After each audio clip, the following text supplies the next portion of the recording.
So, I mean, we know that there's a lot of properties on the market. We know a lot are failing to sell. I mean, are properties selling? Is anything selling? Yeah, it's actually one of the that's probably one of the biggest myths in the last 4 to 5 years since the market took its turn is, and I literally will talk to people almost on a daily basis, and they will ask that same question, Greg. They'll say, well, nothing's selling in Myrtle Beach. The reality is there's always been properties selling, whether it's condos, single family home, or even lots in our market. But if there's a property that's on the market that doesn't have the combination of condition, price, and marketing, it's not selling. And that's their reality. I mean, if you had a property on the market for the last 2 years and it hadn't sold, you would probably think nothing was selling too. But the reality is there is a lot of sales happening right now.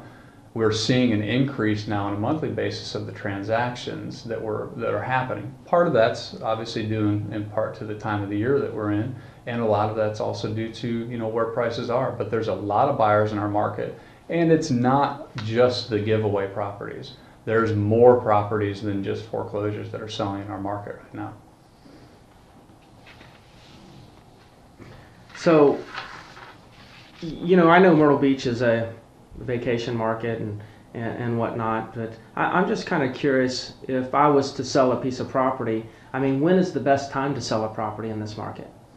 Yeah, and that's another perception that a lot of times I will get from people, assuming that there's one time of the year that we sell certain types of property.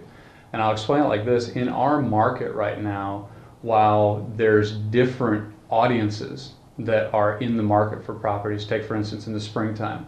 Obviously in the springtime the weather warms up, we start seeing a lot of showings, golf course type properties, golfers coming in buying second homes, whether they're on the beachfront or just in residential neighborhoods.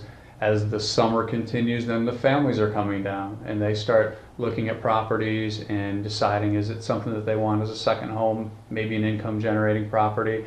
Then you get into the fall, people are transitioning in the single family market. So there's different niche markets within the year, but when it comes down to, as a seller, when's the time to put it on the market?